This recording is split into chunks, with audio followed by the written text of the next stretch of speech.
اعوذ باللہ من الشیطان الرجیم بسم اللہ الرحمن الرحیم۔ عزیزان ایمان، آج اگست 1974 کی 4 تاریخ ہے اور درس قرآن کریم کا آغاز سورہ یوسف کی آیت 107 سے ہو رہا ہے، 12/107۔ سابقہ آیت آپ کو معلوم ہے کہ بڑی وضاحت طلب تھی اور آدھا درس اس میں نے صرف کیا کہ بڑی اہم چیز تھی، ذہن میں آپ کے ہوگا، تجدید یادداشت کے لیے دہرا دوں کہ وما یؤمن اکثرهم باللہ الا وهم مشرکون۔ یہ ان کی اکثریت کو، اکثر لوگوں کو تم یہ دیکھو گے کہ وہ زبان سے ایمان کا دعویٰ بھی کریں گے لیکن مشرک کے مشرک رہیں گے۔ یہ بڑی گہری چیز ہے، بڑی اہم چیز تھی۔ جیسے آپ کو معلوم ہے، میں نے پچھلی دفعہ عرض کیا تھا کہ یہ مسلمان ہونے کے باوجود وہ مشرک رہتے ہیں، اور میں نے اس کی مختلف شکلیں بتائی تھیں، اور ان میں سب سے زیادہ فریب انگیز شکل وہ تھی جسے آج کل کی اصطلاح میں سیکولر گورنمنٹ کہتے ہیں۔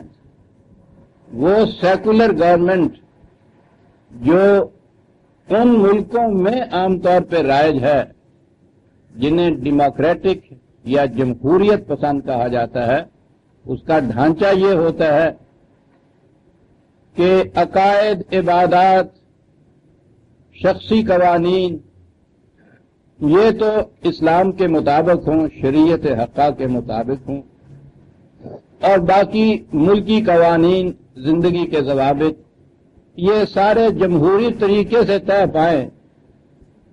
ان کے لیے یہ شرط نہ ہو کہ وہ خدا کی کتاب کے مطابق ہوں۔ یہ 2 حصے کر دیے جاتے ہیں زندگی کے۔ ایک حصے میں بذام خویش اسلام ہوتا ہے، ایمان ہوتا ہے، اور دوسرا حصہ جو ہے وہ انسانوں کے وضع کردہ قوانین کے تابع چلتا ہے، اور اگر خدا کے ساتھ کسی اور اتھارٹی کو مان لیا جائے ایسا کہ اسے حق حکومت حاصل ہے تو یہ شرک ہے۔ اور ایک تو وہ چیز ہوگی کہ من لم یحکم بما انزل اللہ فاولئک هم الکافرون، وہاں یہ کہا ہے کہ وہ سرے سے اسے مانتے ہی نہیں ہیں۔ وہ خدا، وحی، کتاب، جیسا کہ اکثر کمیونسٹ کنٹری کے اندر یہ چیز ہوتی ہے، وہ مانتے ہی نہیں ہے۔ ٹھیک ہے، کھلے بندوں ایک چیز آ گئی، کفر ہے۔ آپ دیکھیں گے کہ یہ ہمارے ارباب شریعت، علم برداران اقامت نظام خداوندی، یہ سب آپ دیکھیں گے کہ اس کفر کو تو یہ اچھالیں گے، اور یہ جو اپنے ہاں کا شرک ہے اسے عین اسلام بتائیں گے۔ تحریک پاکستان کے دوران جنگ کیا تھی؟ یہی چیز تھی نا۔ ہندو یہ کہتا تھا، اور اس کے ساتھ ہمارے نیشنلسٹ علماء کرام تھے کہ اسلام کا تقاضا پورا ہو جاتا ہے اگر اعتقادات، عبادات اور شخصی قوانین کی آزادی مل جائے، اور باقی حصہ زندگی جو ہے وہ وہاں جمہوری طریقے سے طے پا جائے۔ یوں ہی آپ نے زندگی کو 2 حصوں میں تقسیم کیا، یہ سنویت آپ نے اس میں آپ لائے، یہ خدا کے ساتھ اور ملا دینے سے، میں نے جیسا کئی دفعہ کہا ہے، خدا کا اس میں کچھ نہیں بگڑتا۔ ساری دنیا خدا کو نہ مانے، انکار کر دے، اس کا کیا بگڑتا؟ وہ تو اس دن بھی خدا تھا جب دنیا تھی ہی نہیں۔ سوال وہاں کا نہیں، سوال تو تمہاری اپنی زندگی کے نظریے کو ہے۔ زندگی کو 2 حصوں میں آپ نے تقسیم کیا تو یہ شرک ہو گیا۔ تو یہ جو چیز ہے کہ یہ سنویت، یہ ڈوئلزم جسے آپ کہتے ہیں، عام اصطلاح میں جسے مذہب اور سیاست کو الگ الگ رکھنا کہتے ہیں، یہ ہے وہ چیز جسے شرک کہا ہے قرآن نے۔ عملاً توحید تو یہ ہے کہ خدا کی کتاب کے مطابق تمام معاملات زندگی طے کیے جائیں، یہ توحید ہے۔ اس سے انکار ہی کر دیا جائے کہ یہ کچھ شے ہے ہی نہیں، انسان اپنی عقل و فکر سے سب کچھ کرے گا، یہ کفر ہے۔ اور شرک یہ ہے کہ زندگی کے ایک حصے میں تو خدا کو مانا جائے اور دوسرے حصے میں اس سے انکار کر کے کوئی اور اتھارٹی لے آئے انسان، یہ شرک ہے۔ تو یہ شرک کی یہ شکل تو آج کل ساری دنیا میں کم و بیش یہ ہے۔ آپ کی مسلمان حکومتیں جو ہیں ان میں بھی بیشتر وہی ہیں کہ جنہوں نے سیکولر فارم اپنے ہاں اڈاپٹ کر رکھا ہے، اور کوئی نہیں سوچتا کہ ہم یہ کر کیا رہے ہیں۔ لیکن آج تو چونکہ آپ کے ہاں کوئی نہ مسلمان کا معیار ہے نہ اس کی کوئی ڈیفینیشن ہے، لہذا وہ بھی مسلمان ہیں، یہ بھی مسلمان ہیں، ہم بھی مسلمان ہیں۔ ایرانیہ کہتے ہیں ہمارا نظام حکومت سیکولر ہوگا صاحب، مسلمان ہیں اس کے باوجود۔ دیکھتے ہیں قرآن کیا کہتے ہیں، وَمَا يُؤْمِنُ أَكْثَرُهُمْ بِاللَّهِ إِلَّا وَهُمْ مُشْرِكُونَ۔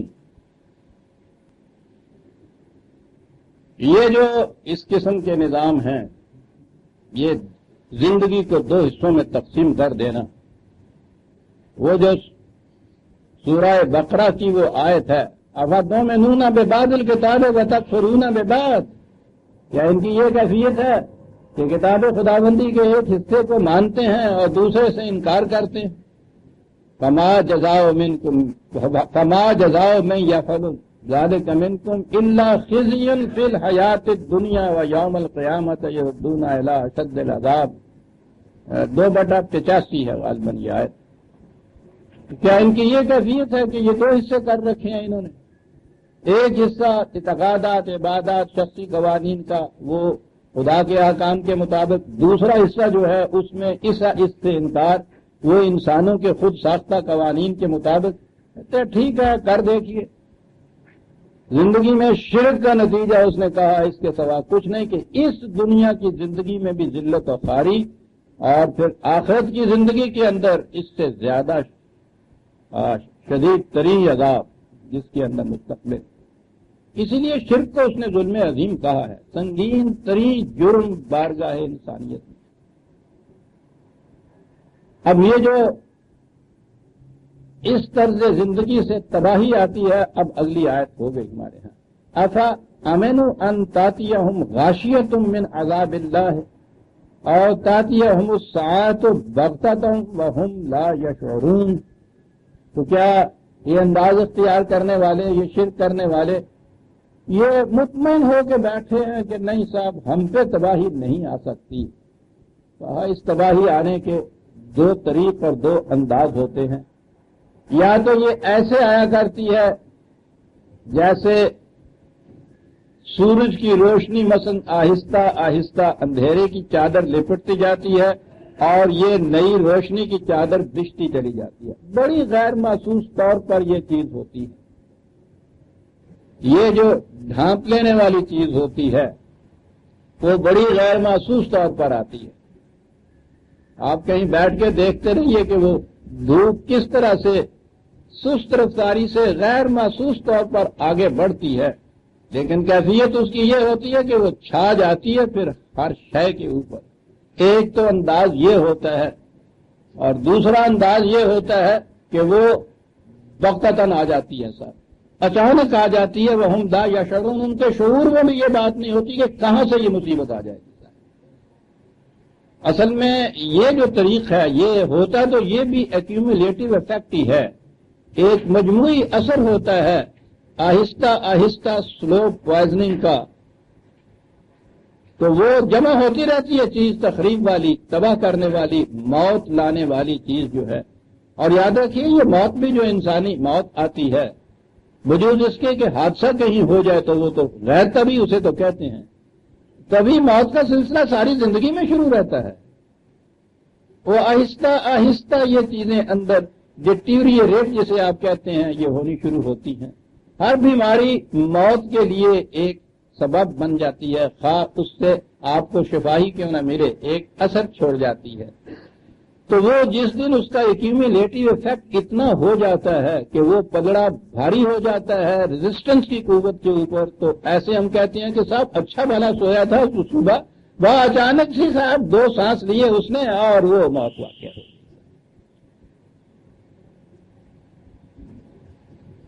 پچھلے زمانے میں تو اس قسم کی موت کبھی کبھی ہوتی تھی، اس لیے کہتے تھے یہ بھی شہادت ہوتی ہے، اور اب تو پھر ہر تیسرا آدمی شہید ہو جاتا ہے صاحب۔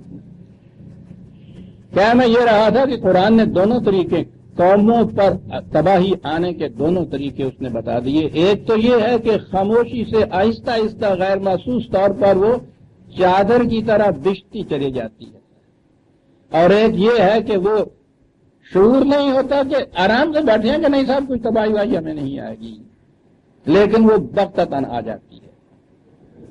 شرک کے بعد یہ کہا،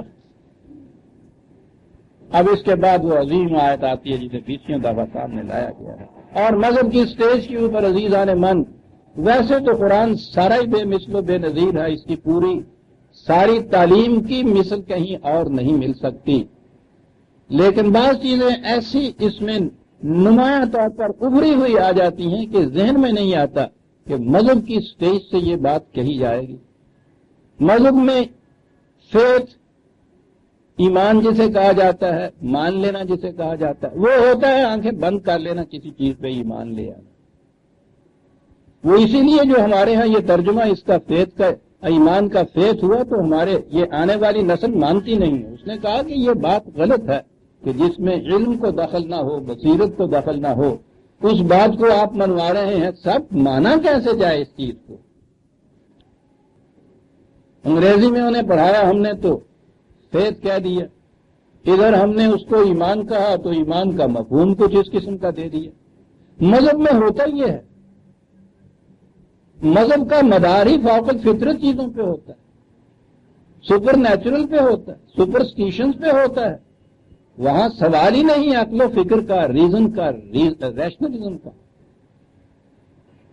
اسلام بھی تو ہم مذہب کی صفوں میں شمار کرتے ہیں، اسی سٹیج سے یہ بولتا ہے۔ ویسے بھی بہرحال خدا کا ماننا، انبیاء کا آنا، مذہب کا یہ وحی کا آنا، یہ چیزیں تو غلط ہی صحیح، ان کا تصور دوسرے مذاہب میں، مذہب میں یہ چیزیں تو ہوتی ہیں نا، یہ قدر مشترک تو ہے۔ مذہب کی سٹیج سے بولتا ہے اور کہتا کہ آپ قل لے رسول اعلان کر دو، ہذہ سبیلی، یہ ہے میرا راستہ، سبیلی سبل نہیں ہے، راستہ، ایک راستہ۔ یہاں آپ امت کے اندر کسی معاملے میں تفرقہ پائیں اور دونوں اختلافی چیزوں کو سنت رسول اللہ کہیں، وہی جھوٹ ہے۔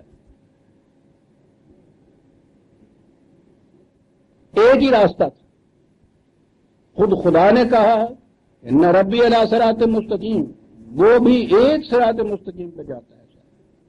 اس کے رسول نے کہا، جہاں کہا اس نے سبیل کہا ہے اپنا، ایک ہی راستہ ہے۔ وہ پوری زندگی میں توحید سکھاتا ہے، تو آپ کی اجتماعی زندگی کے اندر تفرقہ اور اختلاف سکھائے گا۔ تفرقے کو اس نے شرک کہا۔ بات میں یہ کہہ رہا تھا کہ ہذہ سبیلی، یہ ہے میرا راستہ، ادعو الی اللہ علی بصیرۃ، اور یہ یاد رکھو کہ میں جو خدا کی طرف تمہیں دعوت دیتا ہوں تو علم و بصیرت کی بنا پہ دعوت دیتا ہوں، ان معنوں میں فیتھ نہیں ہے، کنوکشن ہے۔ یہ ترجمہ اس کا غلط کیا، وہ تو کرسچینٹی کے الفاظ انگریزی زبان کے اندر موجود تھے، ہم نے بھی اٹھایا اور وہ ترجمہ کر دیا۔ ہم نے کیا کہا؟ ان لوگوں نے پہلے ترجمے کیے تھے ہم سے، مغرب والوں، وہی الفاظ ہم نے اس میں استعمال کر دیے، سمجھے ہی نہیں کہ یہ کیا کر رہے ہیں ہم۔ ادعو الی اللہ علی بصیرۃ، میں جو تمہیں خدا کی طرف دعوت دیتا ہوں، علی وجہ البصیرت دعوت دیتا ہوں، علم کی بنا پر، عقل و فکر کی بنا پر، شعور کی بنا پر، ریزن کی بنا پر، دلائل و براہین کی بنا پر دعوت دیتا ہوں۔ بصیرت ان کا ایک لفظ بڑا ہی جامع ہے، ریشنلی خدا کی طرف دعوت اور ریشنلی دعوت۔ قل اعلان کر دو تم اس کے متعلق، یہ ہے میرا راستہ، اور میں جو خدا کی طرف تمہیں دعوت دیتا ہوں علی وجہ البصیرت دعوت دیتا ہوں. اور آگے ہے انا ومن اتبعنی، میں بھی اسی طرح دعوت دیتا ہوں اور جو میرے پیچھے چلنے والا ہوگا وہ بھی اسی طرح سے دعوت دے گا. سنت رسول اللہ کا متبع وہ ہے عزیزان من جو دین کی طرف علی وجہ البصیرت دعوت دیتا ہے. قرآن شہادت ہے انا ومن اتبعنی. پہلی شہادت ٹچ ڈون اس کا کہ اتباع رسالت مآب صلی اللہ علیہ وسلم کون کرتا ہے؟ جو دعوت اللہ علی وجہ البصیرت دیتا ہے. خدا نے رسول سے کہا کہ تم اپنے متعلق بھی کہہ دو انا ومن اتبعنی، اور جو میرا اتباع کرتا ہے. یہ ہے دین آپ کا، جس میں اب اگر وہ عقل کا نام لیا جائے تو سب سے پہلا فتویٰ آپ کو معلوم ہے، یہ ایک لفظ معتزلہ آپ کے ہاں آتا ہے، وہ گالی قریباً بنا دیا انہوں نے، وہ ایک فرقہ بنا دیا. اس فرقے کے متعلق یہ ہوا کہ وہ بغداد کی گلیوں میں اور ان کی نالیوں میں ان کے خون پانی سے بھی ارزاں تھے جس طرح سے بہایا گیا ان کا خون. اور اس کے بعد اس قدر جھناؤنا بنا دیا گیا انہیں کہ اب بھی جس کے نام کے ساتھ یہ جی چاہتا ہے کہ اس کو کفر اور الحاد اور بے دینی اور ان چیزوں سے ملوث کیا جائے، ایک لفظ اس کے لیے وہ معتزلہ کہہ دیا جاتا ہے. یہ کون تھے؟ یہ وہ تھے جو کہتے تھے کہ ہم خدا کی طرف دعوت علی وجہ البصیرت دیتے ہیں. یہ کافر اور ملحد، یہ مرتد. کتنا جرم تھا. وہ کہتے تھے کہ دین نام ہے خدا کی کتاب اور عقل انسانی. یہ جرم تھا. خدا رسول سے کہہ رہا ہے کہ کہہ دو، کل اعلان کر دو کہ میں علی وجہ البصیرت دعوت دیتا ہوں انا ومن اتبعنی. دعوت کیا تھی؟ وہی جو بات چلی آ رہی ہے توحید کی. سبحان اللہ وما انا من المشرکین. اور سن رکھو کہ میری دعوت شرک کی دعوت نہیں ہے. میں انسانی زندگی کو مختلف حصوں میں تقسیم نہیں کرتا. میں خدا کا دائرہ اقتدار زندگی کے تمام گوشوں کو محیط سمجھتا ہوں اور آخری سانس تک اس کے اوپر قائم رکھتا ہوں. یہ ہے ما انا من المشرکین. اعتراض ہو گیا کہ صاحب یہ علی وجہ البصیرت دعوت عقل و فکر کی بنا پہ نہ کوئی معجزہ، نہ کوئی کرامت، نہ کوئی شوبدہ، تو یہ کس طرح سے یہ دعوت ہے؟ کیسے یہ کہہ رہا ہے کہ میں خدا کی طرف سے پیغمبر ہوں، میں خدا کی طرف سے رسول ہوں؟ ہمارے جیسا کہ ایک انسان، ان کے اعتراضات تھے کہ یہ قرآن نے ان کا اعتراض خود کوٹ کر دیا ہے. جرم کیا تھا؟ کیسا رسول ہے یہ؟ ہم نے دیکھا بازاروں میں چلتا پھرتا ہے، سودا سے لاتا پھر. ہاں، یعنی رسالت کے منافی ہے یہ. بیوی بچے ہیں اس کے، کھاتا پیتا ہے. مذہب نے تو تصور ہی کچھ اور دے رکھا ہوتا ہے. جب تک اس کے اندر فوق الفطرت ٹچ نہ دیا جائے اس وقت تک تو وہ خدا کا بزرگی. رسول تو خیر بہت بڑے مقام پہ ہیں. یہ عام اللہ کے مقربین اور یا اللہ جن کو منایا جاتا ہے، ان کے لیے دلیل یہ ہوتی ہے کہ صاحب حضرت صاحب نے یہ کیا اور وہ کیوں ہو گیا. چلیے شہادت اور دلیل مل گئی ان کے مقرب ہونے کی، ولی اللہ ہونے کی. تو رسول کے متعلق تو یہ ہونا ہی چاہیے تھا. کہا کہ ان سے کہہ دو وما ارسلنا من قبلک الا رجالا نوحی الیہم من اہل القری. یہ میں کوئی بدم من الرسول دوسری جگہ ہے، انوکھی قسم کا میں کوئی رسول نہیں ہوں. جتنے رسول بھی آئے ان سے پوچھ کر دیکھو. اہل کتاب تو کم از کم اپنے رسولوں کو جانتے ہیں، ان سے پوچھ کے دیکھو جتنے رسول بھی آئے تھے فوق الفطرت کوئی حیثیت رکھتے والے نہیں تھے. جس طرح سے کہ یہ بشر اور مرد ہے، اسی قسم کے وہ انسان اور مرد. بات صرف یہ تھی کہ نوحی علیہم، ہم ان کی طرف وحی بھیجتے تھے. وہ اپنی ذات میں کچھ اس قسم کی چیز نہیں تھے، ہم ان کی طرف وحی بھیجتے تھے. انہی بستیوں کے رہنے والے ہوتے تھے، وہ بھی کہیں آسمان سے نہیں ٹپکتے تھے. انہی میں سے ایک فرد کو منتخب کیا جاتا تھا، اس کی طرف ہم وہی بھیج دیتے تھے، اور پھر اس کے بعد پوچھو ان سے کہ جو ان کی بات کو نہیں مانتا تھا، جو اس کے خلاف چلتا تھا، پھر اس قوم کا نتیجہ کیا ہوتا تھا۔ دو باتیں عزیزان من دیکھیے۔ پہلے یہ چیز کہی تھی 105 میں کہ اعلان کر دو تم کہ میں خدا کی یہ دعوت دیتا ہوں اور اس کے لیے کوئی معاوضہ تم سے نہیں چاہتا، میرا اپنا کوئی اس میں مفاد نہیں، منفعت نہیں۔ یہ اگر نہیں مانتے تو ان سے کہہ دو کہ کوئی بات نہیں، یا تم بھی سمجھ لو کہ کوئی بات نہیں، یہ صرف انہی کے لیے نہیں ہے، ان ہوا الا ذکر للعالمین، یہ تو تمام اقوام عالم کے لیے ضابطۂ حیات ہے۔ ٹھیک کہا یہ تو ایک ایسی وحی ہے تمہاری طرف بھیجی جا رہی جو ایک نظری چیز ہے، تھیوریٹیکل چیز ہے، ایبسٹریکٹ کی چیز ہے، محسوس شے نہیں ہے۔ ان کی تو یہ کیفیت ہے، وَكَأَيٍّ مِّنْ آیَةٍ فِي السَّمَاوَاتِ وَالْأَرْضِ يَمُرُّونَ عَلَيْهَا وَهُمْ عَنْهَا مُعْرِضُونَ، کائنات میں یہ چلتے پھرتے ہیں، وہاں قدم قدم کے اوپر اس قسم کی علامات بکھری پڑی ہیں کہ جنہیں دیکھا جائے تو فوراً انسان کا ذہن، بشرطے کہ وہ ذہن تعصب سے پاک ہو اور عقل و فکر سے کام لینے والا ہو، فوراً وہ ان باتوں کے اوپر ایمان لانے، ان کو بلیو کرنے کے اوپر آمادہ کر دیتا ہے انسان کو۔ تو میں نے کہا تھا کہ قرآن نے خدا پر ایمان کا ایک بڑا ذریعہ کائنات پر غور و فکر کو قرآن قرار دیا ہے، اور اس کے لیے میں نے بہت سی آیات پیش کی تھی۔ وہ اہل ایمان کی یہ نشانیاں بتاتا ہے، کائنات، خارجی کائنات کی مشینری پہ غور و فکر کرنے والے، ارباب فکر و تدبر، وہ متقی کی یہ نشانی بتاتا ہے۔ تو کہا کہ ان کی تو یہ کیفیت ہے کہ یہ کائنات میں سے، ان گزرگاہوں میں سے چلتے ہیں اور اس کے بعد آنکھیں بند کیے ہوئے گزر جاتے ہیں۔ کائنات جو خارجی اس قدر عظیم کائنات قانون واحد کے سہارے پہ چلتی ہے،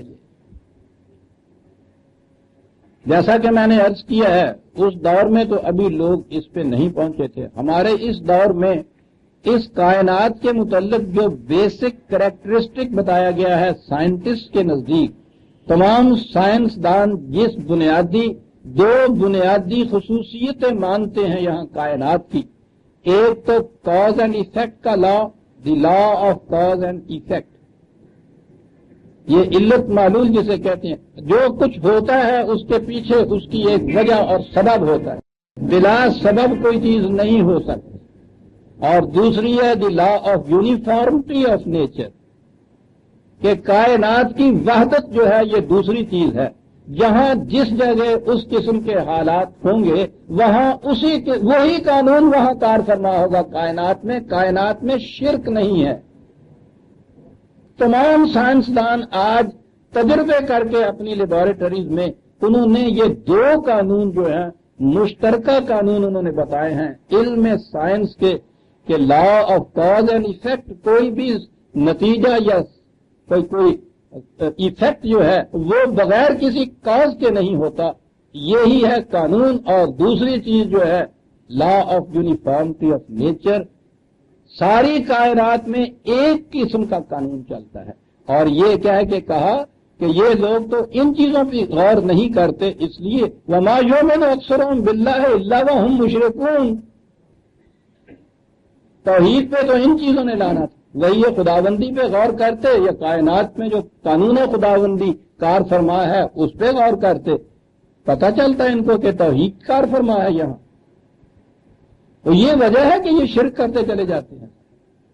تو یہاں وحی خداوندی کے ساتھ خارجی کائنات پر غور و فکر کو ضروری قرار دیا، اور یہاں وحی خداوندی کے ساتھ تاریخی شواہد کو ضروری قرار دیا کہ یوں نہیں مانتے تو ان سے کہو کہ پہلی قوموں کے احوال و قواعد پہ نگاہ ڈالیں، پھر دیکھیں کہ جس قوم نے اس قانون کے مطابق زندگی کی جو اب ہم دے رہے ہیں انہیں، اس کے نتائج کیا ہوئے، اور جس قوم نے اس کی خلاف ورزی کی اس کے نتائج کیا ہوئے۔ افلم یسیروا فی الارض فَيَنْظُرُوا كَيْفَ كَانَ عَاقِبَةُ الَّذِينَ مِنْ قَبْلِهِمْ کہ دیکھتے کہ وہ لوگ جو ان سے پیشتر گزر چکے ہیں. یہ لفظ عاقبۃ الذین، ہمارے ہاں تو عاقبت وہ آخرت کو کہتے ہیں.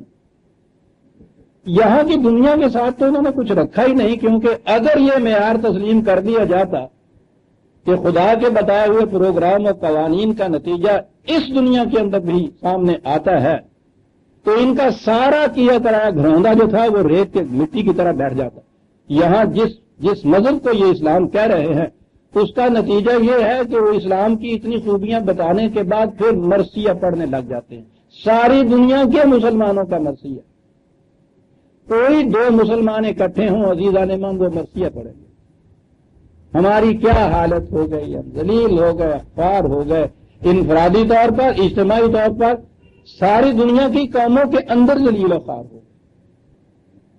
کیا ناس، ذلت و خواری کی کوئی حد ہے عزیزان امام؟ کہ وہ پورے کا پورا عرب ملک وہ یہاں سے وہاں تک سمندر کی طرح ایک ہی ملت وہاں بس رہی ہے جنہیں مسلمان آپ کہتے ہیں، اور وہ بھی وہ عرب جن کو یہ دعویٰ ہے کہ یہ قرآن ہماری زبان میں نازل ہوا، ہماری طرف نازل ہوا. اس سے بھی بڑا دعویٰ ہے ان کو. بات آ جاتی ہے ذرا سی شخصی، لیکن یہ یقین نہیں ہوتی. 1958 میں یہاں ایک بہت بڑا سیمینار ہوا تھا پنجاب یونیورسٹی کی طرف سے. اس میں تمام ممالک اسلامیہ کے جید علماء کرام کو جمع کیا گیا تھا. یورپ کے بھی اچھے اچھے مفکر اس میں آئے تھے. اس میں کوئی ڈسکشن ہوئی تھی، پیپر بھی پڑھا گیا تھا. بہرحال جیسا کہ ہونا تھا، پتہ نہیں کس نے یہ غلطی کر لی کہ مجھے بھی بلا بھیجا. تو وہ میرے پیپر سے پہلے ہی یہاں ان علماء کو جو باہر سے آئے ہوئے تھے خاص طور پہ اکٹھا کیا گیا اور کہا گیا کہ یہ ہے یہاں سب سے بڑا فتنہ. اس سیمینار کا محصل یہ ہونا چاہیے کہ اس کو کسی طرح سے شکست دے دی جائے. ٹھیک ہے جی. وہ دوسرے دن وہ پیپر تھا، وہ وہاں پڑھا تھا نہیں. اور وہ ایسے بھی ان میں یہ تھے، وہ انگریزی میں پیپر تھا، انہوں نے کہا تھا کہ ویسٹ والے آئے ہوئے ہیں ان کے لیے خاص طور پہ یہ پیپر تمہارا بڑا مفید ہے کہ اس کو یہ پڑھیے. وہ پڑھا گیا. ان میں وہ بھی تھے کہ جو انگریزی جانتے تک نہیں تھے، سب سے پہلے مخالفت شروع کر دی تھا. ٹھیک ہے. اب وہ وفات پا گئے مصر کے، اب میں نام نہیں لینا چاہتا، مرحوم ہو گئے. سید خاص طور پہ لکھتے تھے انہوں نے. تو انہوں نے اٹھ کے یہ کہنا شروع کیا کہ یہ کس طرح سے قرآن سمجھ سکتا ہے، یہ کس طرح سے قرآن جان سکتا ہے.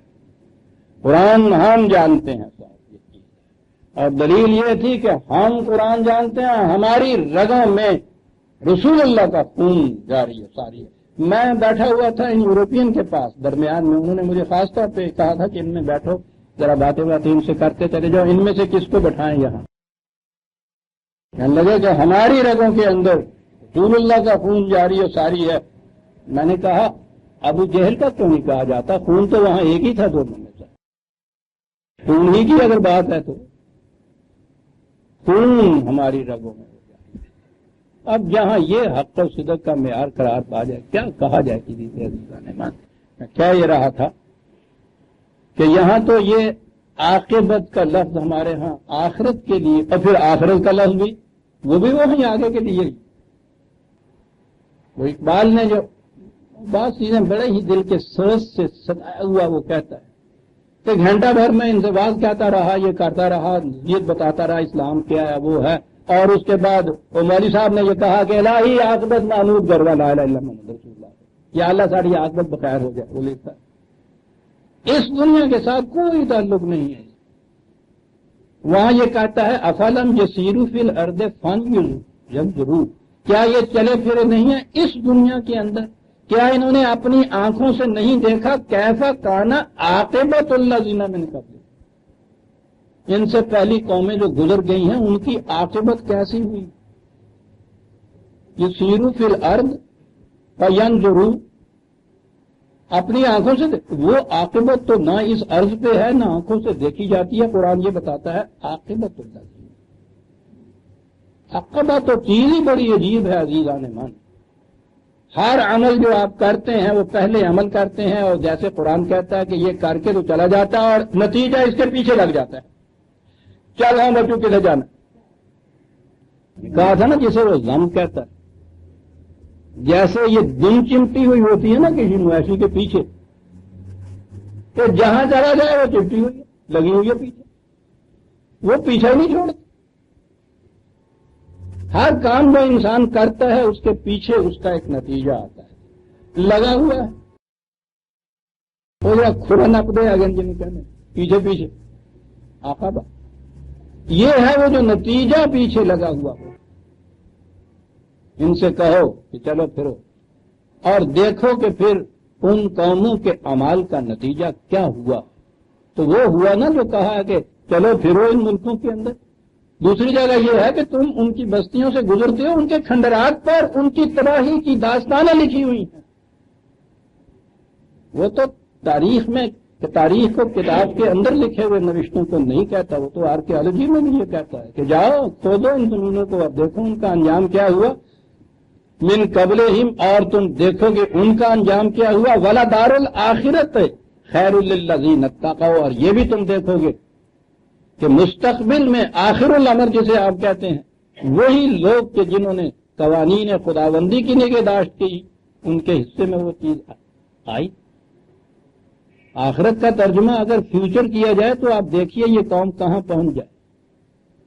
ایک وہ شخص ہے جو مفاد عاجلہ کے پیچھے ہوتا ہے, صبح کی کھا لی شام کو مولا پھر دے چلے ہوئے توکل باقی. ایک وہ قوم ہے کہ جو آج اس چیز کو وہ کھاتی ہے اور برس دن تک اس کی نگاہ جاتی ہے, پوری جنریشن تک نگاہ جاتی ہے, نسلوں تک اس کی نگاہ جاتی ہے. یہ ہے اس قوم کا مستقبل. مستقبل کو دیکھنے والی قوم جو ہے وہ ہے جس کے حصے میں اس دنیا یہ آتی ہے, فیوچر پہ نگاہ رکھنے والی. اور یہ ٹھیک ہے کہ انسانی زندگی کا فیوچر یہیں ختم نہیں ہو جاتا. زندگی تو یہاں ختم ہونے والی شے نہیں ہے. یہ تو جسم ختم ہوتا ہے انسان کا, گھوڑا راستے میں رہ جاتا ہے, گاڑی بدلنی پڑتی ہے کسی جنکشن پہ جا کے. مسافر تو اس کے اندر سے نہیں مرتا, وہ تو مستقلاً آگے چلتا ہے.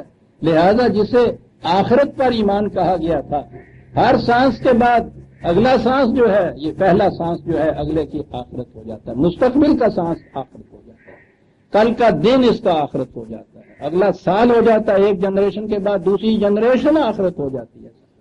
اور اسی طرح سے چلتے ہوئے انسان کی اس زندگی کے ساتھ آگے جب یہ باڑ سی ذرا سی گزر کے صحن چمن میں داخل ہو جاتی ہے, ہماری نگاہوں سے اوجل ہو جاتی ہے, وہ بھی آخرت ہوتی ہے.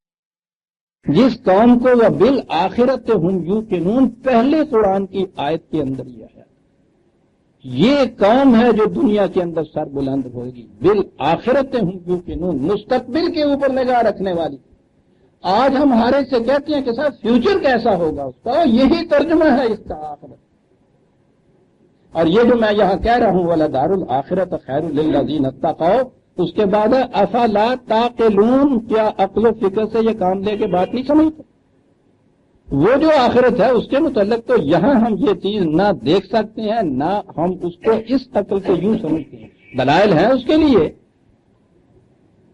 تو ضروری تھا کہ جہاں ایک طرف ان قوموں کا انجام بتایا, عاقبت بتائی کہ جنہوں نے ان خلاف ورزی کی ان قوانین کی, ساتھ ہی ان قوموں کا انجام بھی بتایا جاتا کہ جو اس کے مطابق چلے.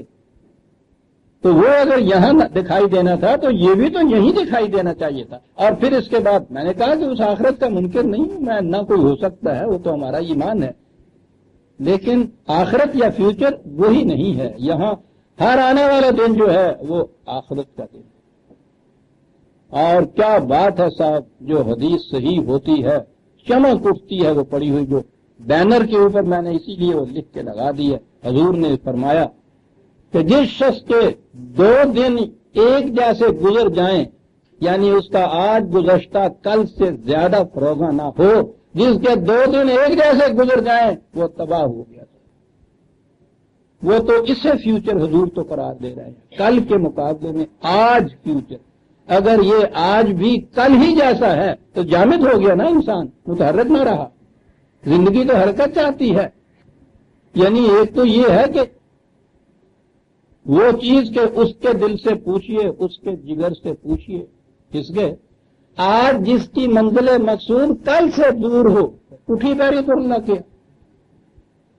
وہ ہے ہم. جہاں آپ بیٹھیں گے مسلمان کی مجلس میں، ماضی کا قصہ دوہراتے چلے جائیں. مسلمانوں نے یہ کیا تو اول میں یہ ہوا اور انہوں نے یہ کیا اور انہوں نے یہ کیا، ماضی کا قصہ. اور اس کے بعد پھر وہ ایک ان کے یہاں حدیث بنی ہوئی، روایت بنا دی ہے انہوں نے. کہا ہوا یہ ہے کہ سب سے بہتر زمانہ میرا ہے، اس کے بعد پھر بدتر، پھر بدتر، پھر بدتر، پھر بدتر. اسی قوم کا یہ ہوا بدتر. معاف رکھیے گا، یہ نہ ماننے والی قومیں جو تھیں ان کو تو ہر نیا سورج پہلے سے زیادہ درخشندہ ہوتا ہے. وہ تو دیکھتے ہی ہے کہ فیوچر کیسا رہا. پلاننگ فیوچر کی ان کے ہاں ہوتی. وہ تو انسانیت کی بدبختی ہے کہ ان کم وقتوں نے فیوچر، اسی زندگی کو، جسم کے فیوچر کو فیوچر مان لیا.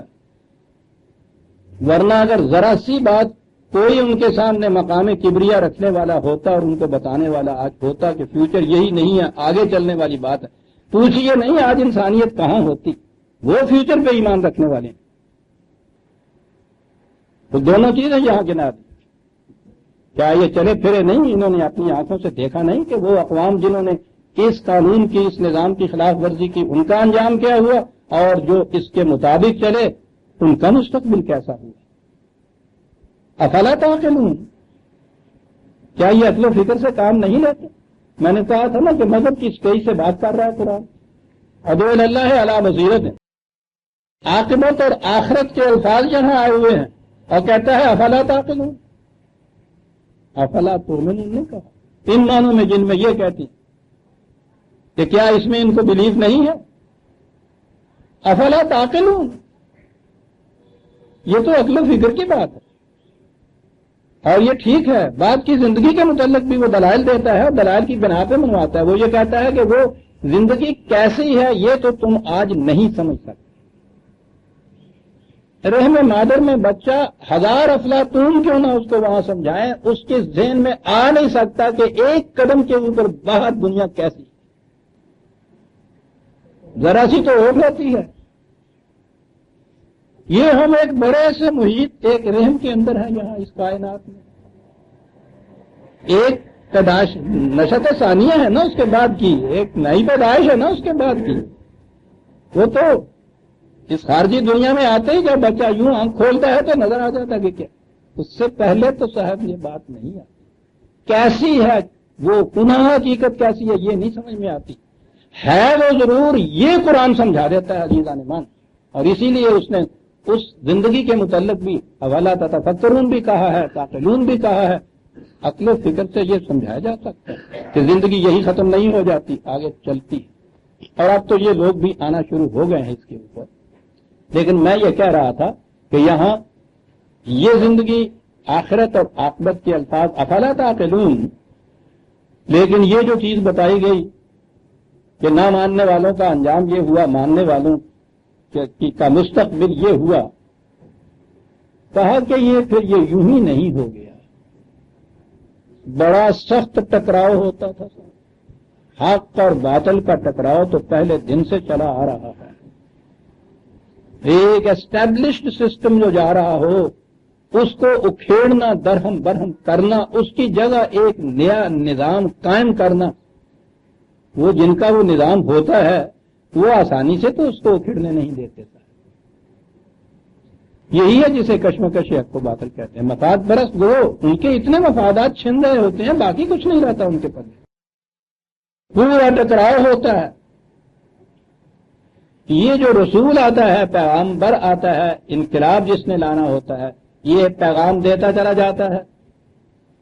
پہلی چیز اس کی یہ ہوتی ہے، یہ رسول صرف پیغام ہی نہیں دیتا عزیزان من، یہ چٹھی رسان نہیں ہوتا. صرف پیغام پہنچانے کے بعد اس پیغام کے مطابق اس نے نظام منتشکل کرنا ہوتا ہے. اور نظام کی تشکیل کا خشت اول یہ ہے کہ ایک جماعت بنانی ہوتی ہے جو ہم آہنگ ہوتی ہے اس کے ساتھ، یہ ہے جماعت مومنین جسے، اور اس کے بغیر تو کوئی نظام، کوئی انقلاب آ نہیں سکتا، کوئی نظام قائم ہی نہیں ہو سکتا جب تک ایک ایسی جماعت نہ ہو کہ جو ایمان رکھتی ہو، ایمان قرآن کے معنوں میں کنونسڈ ہو اس کی صداقت کا، یہ جماعت وہ بناتا ہے وہ رسول. لیکن اس کے راستے میں بڑی مشکلات ہوتی، جماعت آسمان سے تو لاتا نہیں، فرشتوں کی جماعت ہونی ہوتی تو پہلے دن اس کے ساتھ لاکھوں کروڑوں ہوتے. تو قرآن بتا رہا ہے کہ والذی یصلی علیکم و ملائکتہ ان اللہ و ملائکتہ یصلون علی النبی، وہ کہتا ہے فرشتے خدا کے فرستادگان یا ملائکہ اور خود خدا اس رسول پر اور اس جماعت پر تحسین و تبریک کے پھول نچھاور کرتے ہیں. فرشتے تو اس طرح سے ان کے ساتھ ہوتے ہیں، لیکن اس نے تو انسانوں میں سے جماعت بنانی ہوتی، اور انسان جو مخاطب ہوتے ہیں وہ سارے اس مفاد پرست گروہ کے ہوتے ہیں. ان میں سے چن چن کے اپنے ساتھ ملانا کوئی آسان کام ہے؟ یعنی ابو جہل اور عمر جو ہیں ان میں سے چن کے کسی طرح سے اپنے ساتھ کسی کو منانا، ملا لینا. عمر کو ملانے میں آپ سمجھتے ہیں کہ کتنی دقت پیش آئی ہوگی؟ ابو جہل نے کیا کچھ نہ کیا ہوگا. کہا یہ کیفیت ہو جاتی تھی، عرصہ اتنا لمبا ہو جاتا تھا کہ اس کشمکش میں حتیٰ اذا استیأس الرسل، پھر وہ بات آ گئی کہ جس کی تشریح میں نے کہا نا کہ کبھی کبھی تو جگر شک ہو جاتا ہے. حتیٰ اذا استیأس الرسل وظنوا انہم قد کذبوا، عام اس کا ترجمہ اور تفسیر جو جی میں آئے آپ اٹھا کے دیکھیں. کہا یہ جاتا ہے کہ تاآں کے رسول بھی مایوس ہو گئے، وَظَنُّوا أَنَّهُمْ قَدْ كَذَبُوا، اور خیال کرنے لگ گئے کہ ان کے ساتھ خدا نے شاید معاذ اللہ جھوٹ ہی بولا تھا. لَأَغْلَبَنَّ أَنَا وَرُسُلِي جو قرآن نے کہہ دیا، یاد رکھو ہم اور ہمارے رسول غالب آگے رہے گے ساتھ. یہ کہا جاتا ہے اس کے لیے. پہلے یہ چیز کہی، پھر اس کے بعد جو اس میں پھنس گئے، الجھ گئے، تو نکلنے کا راستہ نہ ہوا کہ صاحب یہ کیا بات ہو گئی کہ رسولوں کے متعلق یہ ذہن میں چیز لانا کہ صاحب وہ یہ سمجھنے لگ گئے کہ صاحب ہمارے ساتھ بھی خدا نے، میں عرض کر رہا ہوں نا تو زبان زیب نہیں دیتی کہ لفظ لایا جائے سامنے.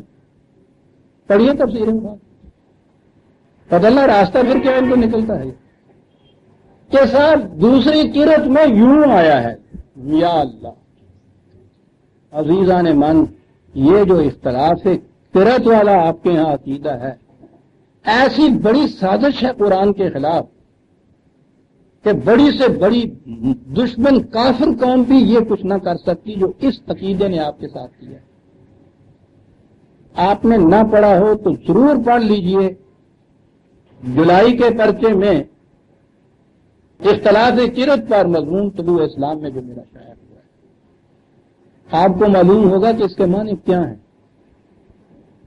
لفظ ایسا رکھا ہوا جس سے یہ نظر آتا ہے کہ جیسے وہ قاری آتے ہیں نا، یہ حجاز کے قاری ہیں، یہ مصر کے قاری ہیں، ان کا انداز قرت اور ہوتا ہے، ان کا اور ہوتا ہے، تو وہ یہ ہوتا ہے کہ پڑھنے کا کچھ طریقہ اور ہوتا ہے، اور ان کو تو پتہ نہیں. جسے یہ قرت کا اختلاف ان کا بھی جو وہاں سے آتے ہیں وہ ہوتا یہ ہے کہ حجاز والے جو ہیں یہ دو راگ ہوتے ہیں.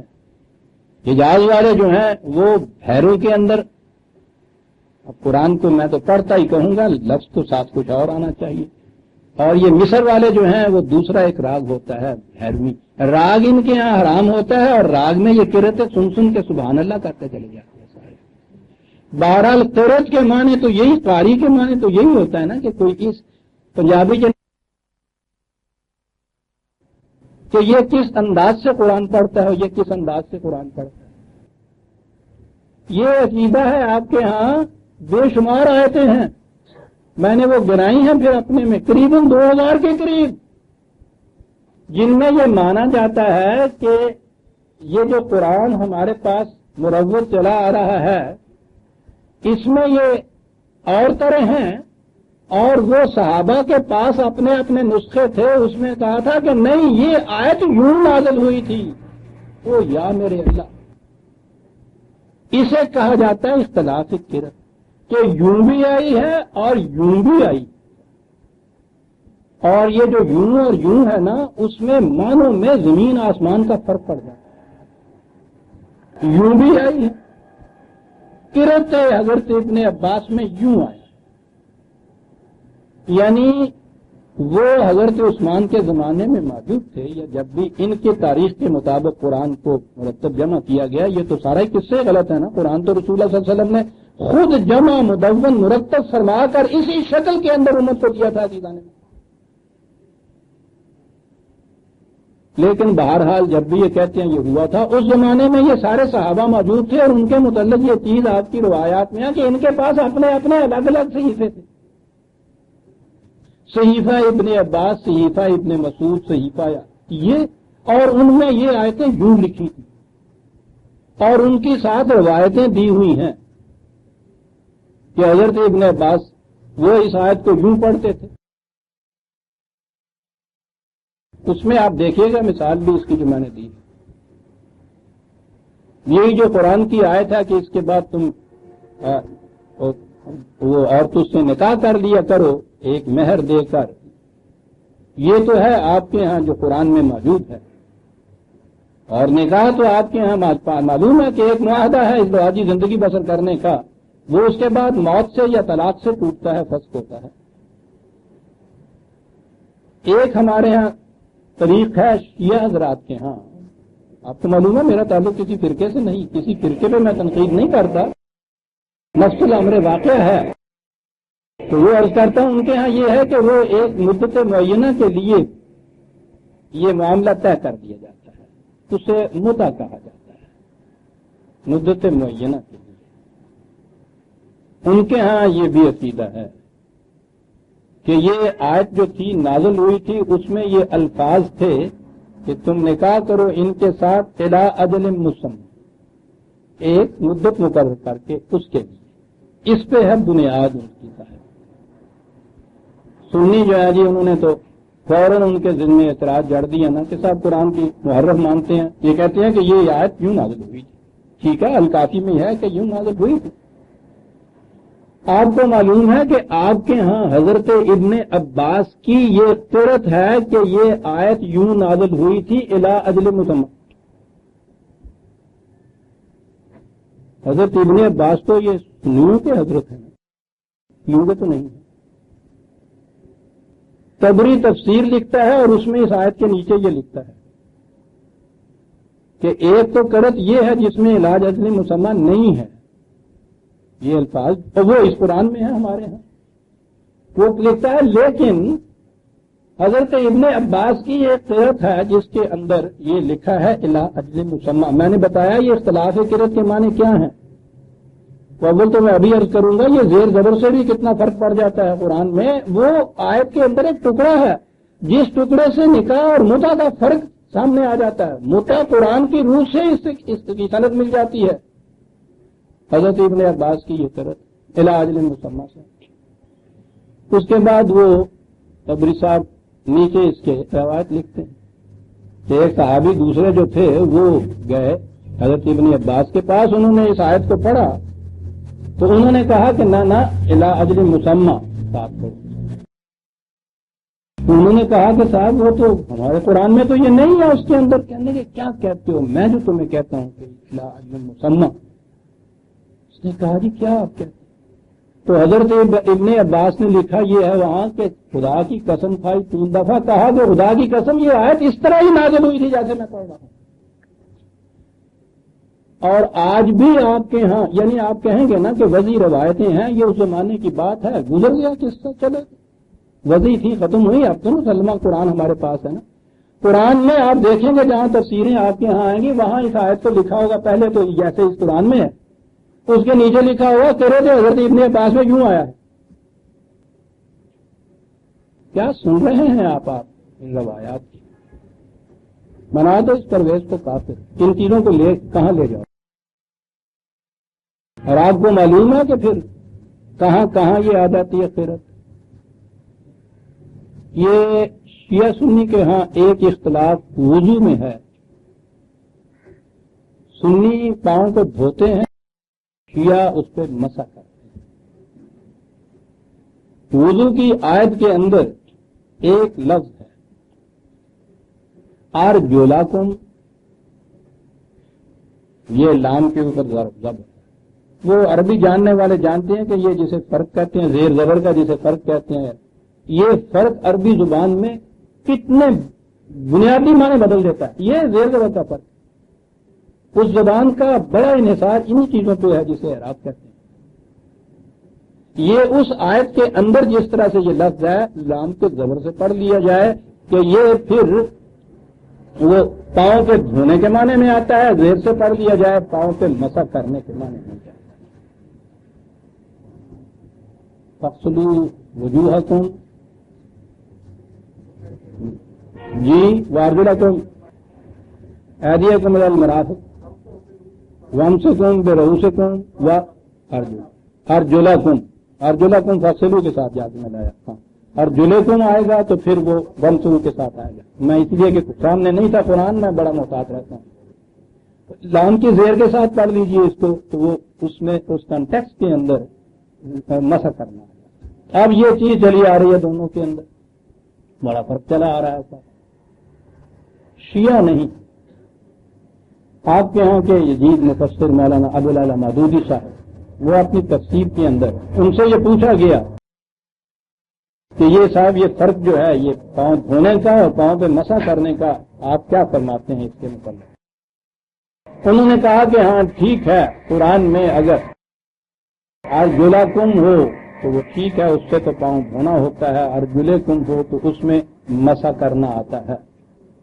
تو قرآن میں تو وہ ارجلکم ہی ہے، جو ہم قرآن پڑھتے ہیں. اور وہ یہ لکھتے ہیں کہ صاحب یہ ارجلکم اور ارجلکم دونوں قرأتیں متواتر چلی ہے. اچھا جی، دونوں میں آپ بتا دیجئے کہ یہ غلط ہے، یہ اس میں صحیح بات ہے، تیسری بات ہے جو اس قرآن میں ہے. کہتے ہیں دونوں اس طرح اس قدر مستند ہیں اور متواتر ہیں کہ یہ نہیں کہا جا سکتا کہ ان میں سے ایک ضعیف ہے اور دوسری مقبول ہے. برابر دونوں چلیے. فرق دونوں میں اتنا ہے کہ ایک سے یہ معنی بنتے ہیں، دوسرے میں اس سے بالکل مختلف معنی. دونوں چلی آ رہی ہیں. یہ چلی آ رہی ہیں کیا ہوتا ہے جی؟ قرآن کریم تو خدا نے نازل کیا، خدا کے رسول نے امت کو دیا. قرآن بے لفظ ہی نازل ہوا خدا کی طرف سے. تو اوریجن ان کا جو آپ کہیں گے ابتدان وہ چلی آ رہی ہیں، تو بات کی بات ہے جہاں سے سٹارٹ کیا انہوں نے دونوں قرأتوں نے وہ تو خدا کی وہی ہے نا. تو گویا خدا نے دونوں طرح سے نازل کیا. سوچیے آپ کیا کہہ رہے ہیں.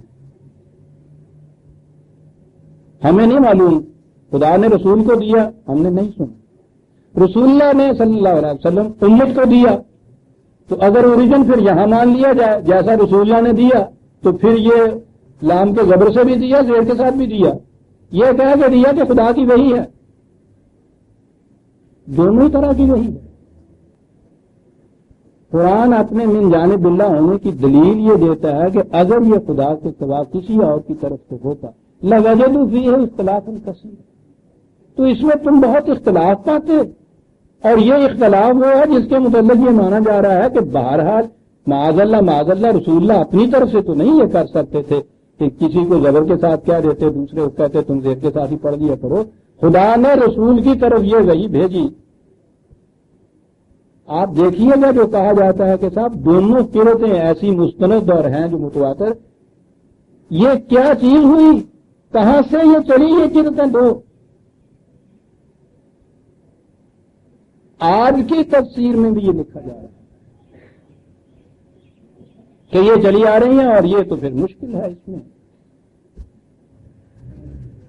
جب آپ مانتے ہیں کہ دونوں یکساں سند کے ساتھ چلی آ رہی ہیں تو مشکل کیا کہتے ہو؟ ایک کا انکار کفر ہو جائے گا. آپ وہی کا انکار کرتے ہیں نا اگر دونوں وہی ہیں تو. مشکل ہے. پھر اب یہاں تک تو وہ آ گئے. گاندھی جی بھی خوش رہے ہیں, راضی رہے سرکار. اب خود جو ہے پاؤں دھونے والوں میں ہوئے. کہتے ہیں کہ اس کے بعد ہمیں پھر یہ دیکھنا چاہیے کہ عمل کیا تھا رسول اللہ کا, صحابہ کا, پھر اس کے بعد امت کے سواد اعظم کا. یہ الفاظ دیکھیے جی, یعنی وہیں دونوں کے روتے موجود ہیں. رسول اللہ بھی پاؤں دھونے والی کرت جو ہے اس کے مطابق عمل کر رہے ہیں زبر والی سے. صحابہ بھی اس کے اوپر بقول ان کے عمل کر رہے ہیں. پھر وہ لکھتے ہیں کہ معقول بھی یہی بات نظر آتی ہے, معاذ اللہ. دوسری جو ہے توبہ توبہ توبہ نامعقول نظر آتی. معقول بھی یہی نظر آتی ہے کہ دھونے والے پاؤں ہوں, پاؤں دھونے والی یہ کرت ہو. اس لیے یہ دھونا جو ہے یہی انسب ہے. کوئی نہیں پوچھتا ان میں سے جو ہزاروں ان کے اپنے معتقدین ہیں کہ صاحب ٹھیک ہے ارجلا کن والی کے حق میں آپ نے یہ دے دی رہا ہے. پہلے کہہ رہے تھے کہ مشکل ہے فیصلہ کرنا. جب یہ دونوں مستند ہیں, متواتر ہیں, وہیں سے اکٹھی چلی آئے ہیں, تو لام والے کو زبر والے کو تو آپ نے کہہ دیا کہ اس پہ عمل بھی ہو رہا ہے, رسول اللہ نے بھی عمل کیا, صحابہ میں بھی. وہ زیر والی جو تھی پھر وہ کہاں گئی جو خدا نے نازل کی ہوئی تھی؟ عزیزان من کو سن بھی رہے ہیں, سن تو آپ اتنا ہی رہے ہیں کہ صاحب یہ پرویز منکر حدیث ہے, ایک نیا فرقہ لے کے جمع ہو گیا ہے, کافر ہے. تو یہ کچھ بھی کبھی آپ نے سنا ہے جو میں کہہ رہا ہوں آپ سے؟ یہ کچھ ان کے ہاں موجود ہے لکھا ہوا, اور کوئی شخص ان سے پوچھتا نہیں ہے کہ بندہ خدا یہ بتاؤ دوسری کرت کا پھر کیا ہوا. اسے کہتے ہیں اختلاف کی کرت. دیکھتے ہیں سازش کتنی بڑی ہے. عزیزان من, اسلام کے دین قیم, دین آخر, مکمل غیر متبدل دین ہونے کی ایک ہی سند ہے کہ خدا کی یہ کتاب جس طرح خدا نے وحی کی, جس حرف کے ساتھ, جس اعراب کے ساتھ بیان ہی اسی طرح سے آج ہمارے پاس یہ موجود ہے. دلیل اس کی خدا کا یہ دعویٰ ہے کہ ہم نے اسے نازل کیا, وَإِنَّ لَهُ لَحَافِظُونَ, ہم اس کی حفاظت کے ذمہ دار ہیں. اس میں اگر ذرا سا بھی شبہ گزر جائے کہ یہ قرآن جو ہے وہ نہیں ہے, خواہ ایک زیر زبر کا شبہ کیوں نہ گزر جائے, قرآن تورات اور انجیل کی سطح پہ آ گیا. ان کے متعلق, کتابوں کے متعلق ہمیں پہلے ایمان لانا پڑتا ہے کہ وہ خدا کی طرف سے نازل ہوئی تھی, اور اتنا ہی ایمان لانا پڑتا ہے. اس کے بعد یہ چیز کہ وہ ایسی نہیں کہ آج ان کے اوپر ہم عمل کریں, کیونکہ ان میں تو تعریف ہو گئی ہے, تبدیلی ہو گئی ہے. اگر قرآن کے متعلق بھی یہ چیز آ جائے کہ خواہ ایک لفظ کے متعلق ہی آپ کے ذہن میں ہو, امکان ہو جائے اس میں کسی تبدیلی کے ماننے کا, تو کس کے متعلق آپ کہیں گے کہ وہ ہے کہ نہیں ہے؟ دین کی بنیاد ختم ہو جاتی ہے. تو یہاں یہ چلی آ رہی ہے صاحب کہ یہ کرت بھی ہے, یہ کرت بھی ہے. کتنی بڑی کتاب ہے کتاب المصاحف. یہ تو مصحف ہے نا, ایک قرآن ہے, قرآنوں کی کتاب. بہت بڑے محدث ہیں آپ کے ہاں کہ ابو داؤد ان کے بیٹے ہیں, وہ بھی بہت بڑے محدث ہیں, ان کی جمع کرتا ہے وہ. اس میں انہوں نے یہ ساری کتابیں مصاحف جو ہے وہ سارے دیے ہیں اس کے اندر. اور پھر مستشرقین کو تو خدا دیسا ہے. وہ کتاب تو بہت مشکل سے کم یاب تھی, نایاب تو خیر نہیں تھی, مشکل اس کے تھے کہیں کہیں. پتا ہے کون اٹھا اس کے لیے؟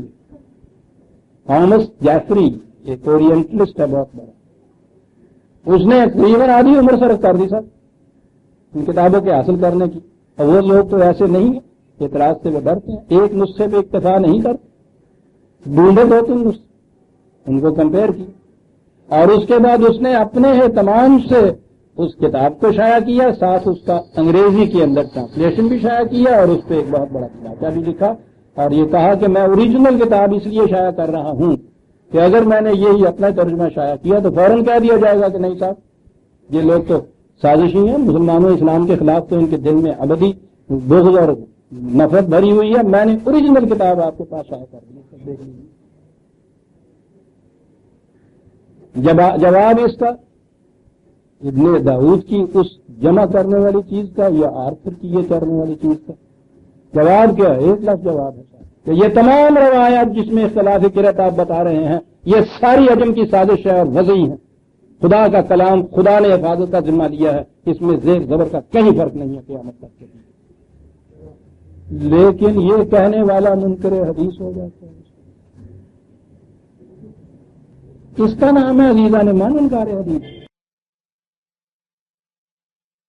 کہ جی یہ صاحب کہیں ایک دو حدیثوں کا انکار کرتے ہیں، پوری کی پوری وہ کتاب المصاحف ساری بھری ہوئی ہے صاحب. ٹھیک ہے جی، مانتے جائیے. اس کتاب عظیم کے ساتھ جو کچھ ہوا ہے اور اس کی وجہ سے ہمارے ساتھ جو کچھ ہوا ہے عزیزان من، اس کتاب کے ساتھ کیا ہونا ہے؟ وہ تو علم خداوندی ہے. ٹھیک ہے، یعنی ایک چیز ناممکن ہے، لیکن میں فرض محال کہتا ہوں کہ فرض محال یہ مسئلہ یہاں قرآن نہ بھی رہے، خدا اور اس کی کائنات کا کچھ نہیں بگڑتا، انسانوں کا بگڑتا ہے. سورج نہ رہے تو خدا کی دنیا میں تو اندھیر نہیں آ جاتا، انسانوں کی دنیا میں اندھیر ہوتا ہے. لیکن ہم نے کیا کیا اس کے ساتھ؟ کتنی بڑی سازش اس کے ساتھ ہوئی. اب یہ جو ماننے والے ہیں نا کہ صاحب اس میں کوئی فرق نہیں ہوا، وہ ایک نسخے کے متعلق اختلاف قرأت بھی اپنی جگہ صحیح ہے. تلاوت اسی نسخہ کی ہو رہی ہے کہ صاحب اسی کو مانا جاتا ہے. بہت اچھا. اس کو کیا مانا جاتا ہے؟ مانا جاتا ہے کہ اس کے اندر بہت سی آیتیں ایسی ہیں کہ جن کو پڑھا تو جاتا ہے، ان کا حکم منسوخ ہو چکا ہے.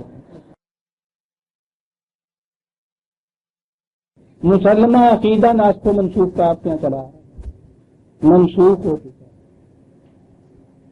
کوئی قانون جو حکومت بنائے اور اس کے بعد اس نے اس حکم کو منسوخ کرنا ہو، اسی حکومت کی طرف سے یا اس کی جو بھی آپ کے ہاں اسٹیبلشڈ اتھارٹی ہے اس کی طرف سے ایک امینڈمنٹ شائع ہوگی کہ اس حکم کا فلاں حصہ جو ہے وہ آج سے ایبروگیٹ کیا جاتا ہے، منسوخ کیا جاتا ہے. وہ یہ نوٹیفائی کریں گے تو جب کورٹ تسلیم کرے گی کہ یہ حصہ جو ہے اب اس پہ عمل نہیں رہا، جب تک یہ چیز نہیں ہوگی اس کا حکم جاری رہے گا. ان کے عقیدے کے مطابق قرآن کے قریباً 500 احکام آیتیں ایسی ہیں جو منسوخ ہو گئی ہیں اور خدا نے قرآن میں کسی ایک جگہ نہیں کہا کہ یہ آیت منسوخ ہے. تو یہ کس نے منسوخ کیا؟ کون ہے؟ علماء کرام نے یہ فرمایا، سلف صالحین نے یہ چیز کہی. منسوخ پڑھی جاتی ہے. انہوں نے کس اتھارٹی سے فرمایا صاحب؟ سلف صالحین کے متعلق اتھارٹی پوچھتا ہے، آپ کی صورت تو دیکھا چاہیے صاحب. اللہ اکبر، اللہ اکبر. فلاں امام اللہ الرحمہ، فلاں محدث اللہ الرحمہ، وہ ان کے متعلق پوچھتا ہے اس کی اتھارٹی کے. تو بابا خدا کی کتاب کے متعلق پوچھتا ہے. انہوں نے فرمایا، فرماتے چلے گئے، اعتراض پڑھتے چلے گئے، تعداد کم ہوتی چلی گئی، عقیدہ اسی جگہ رہا. 500 جو پہلے دن تھی شاہ ولی اللہ کے ہاں آگے 5 رہ گئے. اور وہ بھی نظر آتا ہے کہ دور وہ تھا عزیزان من، ان کے عقیدے کے خلاف تو یوں بھٹے کی طرح گردن اڑ جاتی. نظر آتا ہے کہ شاہ صاحب نے بھی یہ دیکھا کہ اگر سرے سے اس عقیدے سے انکار کر دیا تو آپ جانتے ہیں کیا ہوگا. انہوں نے عقیدے سے انکار نہیں کیا، 5 آیتیں وہ ایسی رکھ دی تو ذرا سا بھی غور کیا جائے اس میں تو نظر آ جاتا ہے کہ صاحب اس میں وہ بات ہی نہیں ہو. چنانچہ ان کے شاگرد رشید مولانا سندھی نے انہوں نے پہلا کام ہی یہ کیا کہ ان 5 آیتوں میں تطبیق دے کے کہا کہ صاحب کوئی منسوخ نہیں، اور سندھی ہو گئے پھر ان کے ردیف اور منسوخ ہے جی اس کا حصہ ہی. یہ تو ہو گیا کہ آیتیں اس کے اندر موجود ہیں، پڑھی جاتی ہیں، تلاوت کی جاتی ہے، ان کی حکم ان کا منسوخ ہے. تو بابا جس کا حکم منسوخ ہے تلاوت کیوں کی جاتی ہے؟ کہنے کے ساتھ قرآن کا ایک حرف پڑھنے سے 10 نیکیوں کا ثواب ہوتا ہے.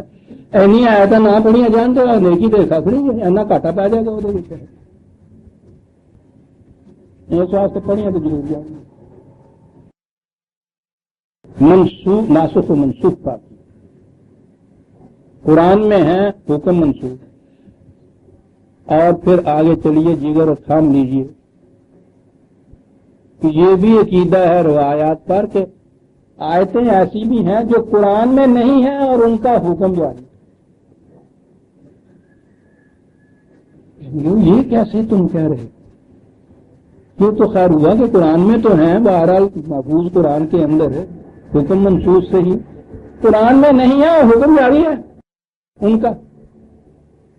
قرآن جمع کرنے کا جو تاریخ آپ کے ہاں دی جاتی ہے روایات کی بنیاد پہ، اس پہ دیا یہ جاتا ہے کہ جب یہ قرآن جمع کرنے لگے تو یہ کسی کتاب میں نہیں تھا، کہیں ایک جگہ نہیں تھا، ہڈیوں پہ، ٹھیکریوں پہ، پتوں پہ، کچھ کسی کو یاد تو کسی کو یاد، ایک کمیٹی بنائی، وہ بیٹھ گئے اور وہ پھر لوگ آتے گئے، اس نے کہا جی یہ آیت تھی، اس نے کہا میں نہیں مانتا، 2 گواہ لاؤ۔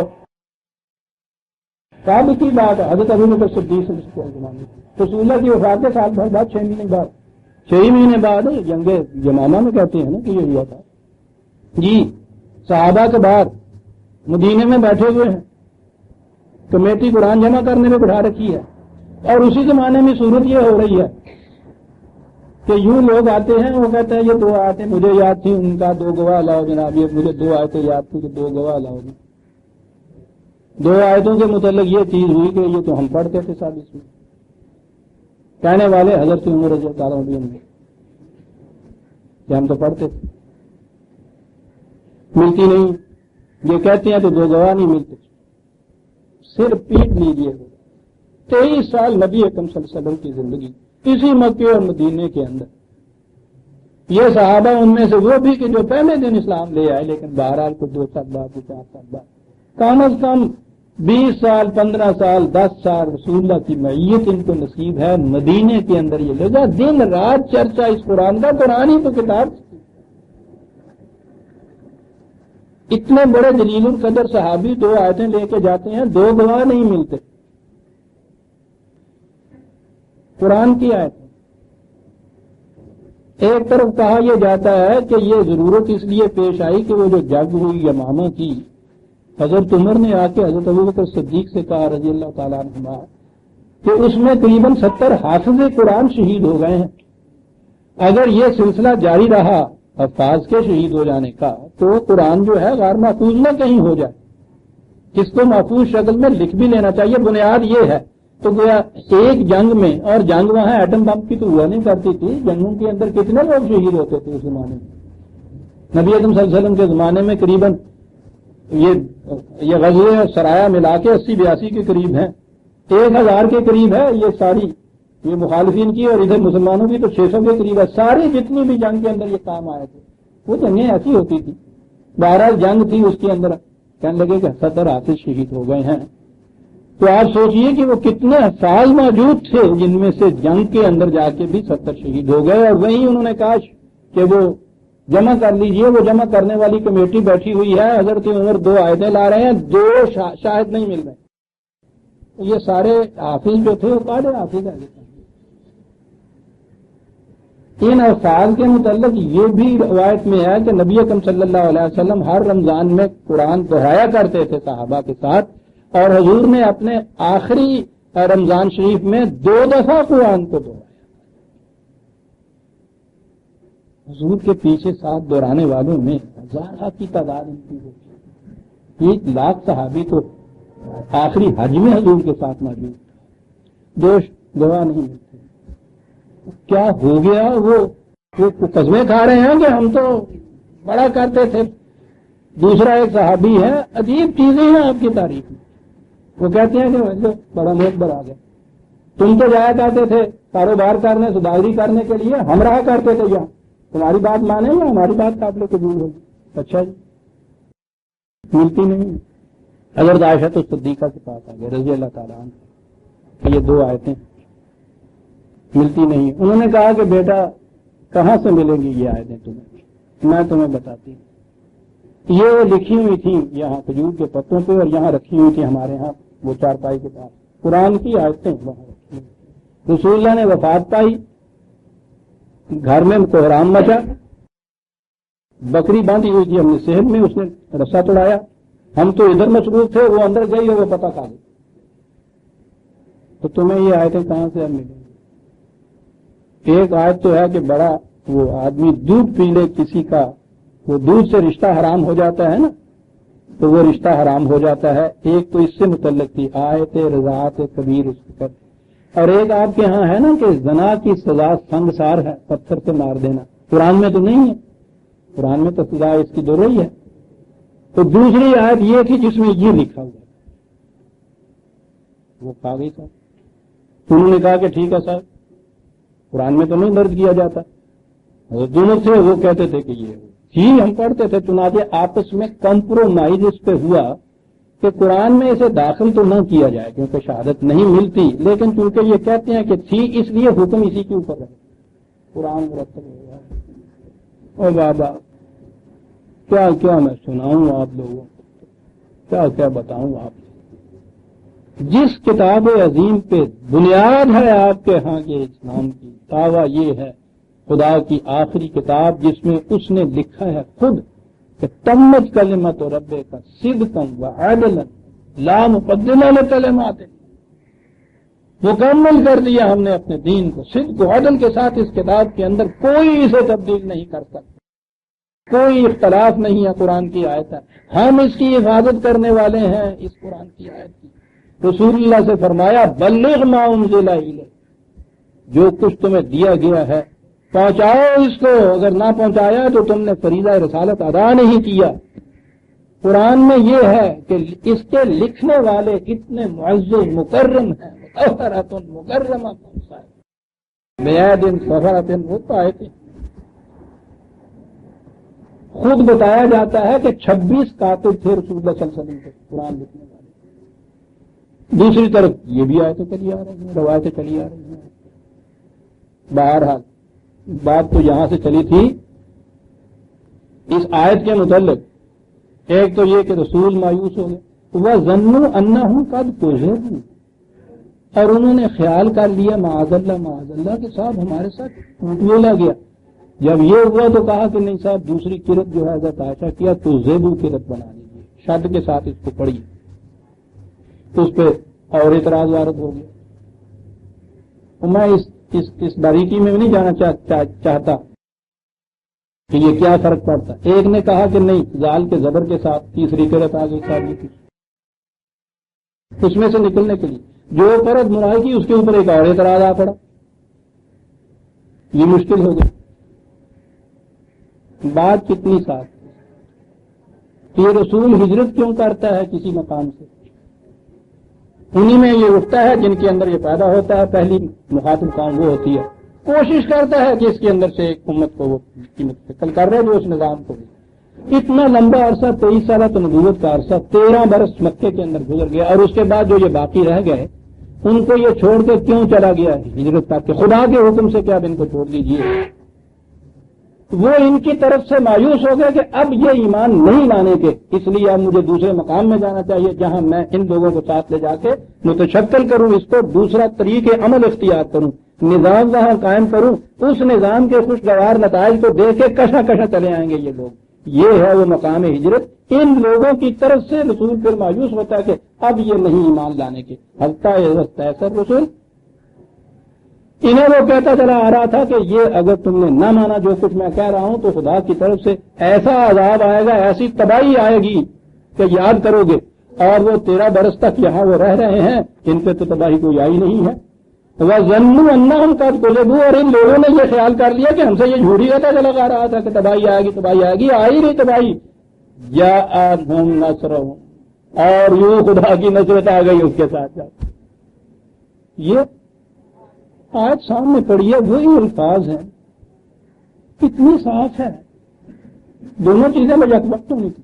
متعدد مقامات میں یہ چیز ہے کہ وہ کہتے ہیں آ کے کہ لاؤ وہ تباہی جس کا تم کہتے تھے کہ صاحب ہم سے وعید کرتے چلے آئے تھے، ڈراتے چلے آئے، دھمکاتے چلے آئے.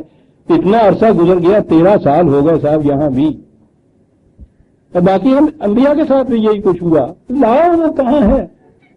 وہ یہ کہتے تھے کہ صاحب اس کا یوں لے آنا تو میرے بس کی بات نہیں ہے. وہ ایک مہلت کا وقفہ ہے، اس کے بعد وہ آئے گی، آ کے تو رہے گی. وہ کہتے ہیں آ کے رہے گی. یہ ہے جسے تکذیب کہتا ہے. سارا قرآن اس لفظ سے بھرا پڑا ہے.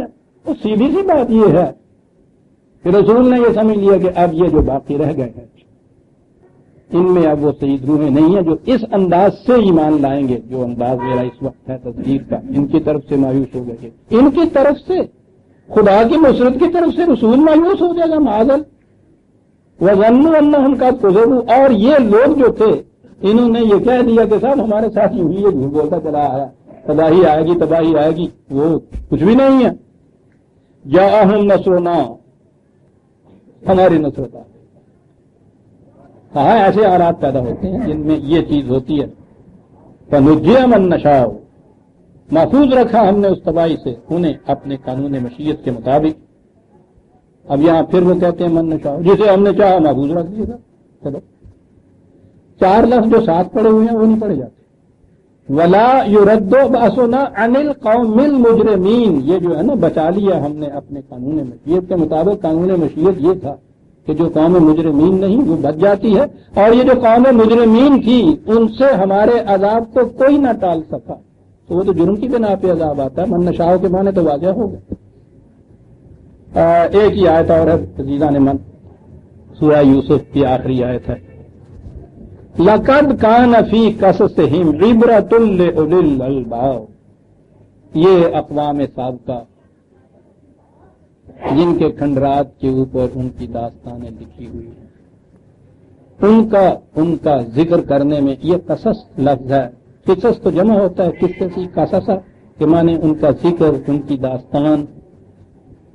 داستان جو ہے لأولی الالباب, صاحبان عقل و بصیرت کے لیے. بلکہ یہاں عقل بھی نہیں ہے, عقل کا اگلا درجہ ہے الباب. یہ ہمارے یہاں بھی ہے نا لب الباب, تو یہ لب الباب ہے جن تت کڈ لینا کہندے تھے, یہ وہ لفظ ہے. یعنی عقل سے بھی اگلا ایک درجہ ہے, نہایت توقع سے کنسنٹریٹ کر کے عقل و فکر کے اوپر. وہ اگر اس پہ غور کریں گے تو لفظ عبرت, عبرتن, ہمارے ہاں تو یہ عبرت اور موعظہ کہاں نہیں لگ جاتا ہے. میں نے آپ کو آیت کے معنی بتائے کہ فی ذات ہی وہ چیز نہیں ہوتی. جنگل میں کوئی کہیں بستی نظر نہ آئے آپ کو, کہیں کوئی انسان نظر نہ آئے, انسان کی آواز تک نہیں کہیں آئے, کوئی سراغ تک نہ ملے, لیکن کہیں اگر دھواں نظر آ جائے آپ کو تو آپ کو معلوم ہوتا ہے کہ نیچے اس کے آگ ہے, اور آگ ہے تو کوئی انسان بھی ہوگا. یا کہیں پرندہ اڑتا نظر آ جائے جنگل میں, صحرا میں جہاں کہیں پانی نہیں تو آپ سمجھیں گے کہ کہیں پانی ہے. کتے بھونکنے کی آواز آ جائے تو آپ سمجھ لیں گے کہ کہیں کوئی بستی ہے. یہ جو چیزیں ہیں نا, وہ دھواں آگ کے لیے, وہ پرندہ پانی کے لیے, یہ آواز اس کے لیے کہ کوئی, یہ عربی زبان میں آیت کہلاتی ہے اس چیز کی جو وہ نیچے ہوتی ہے.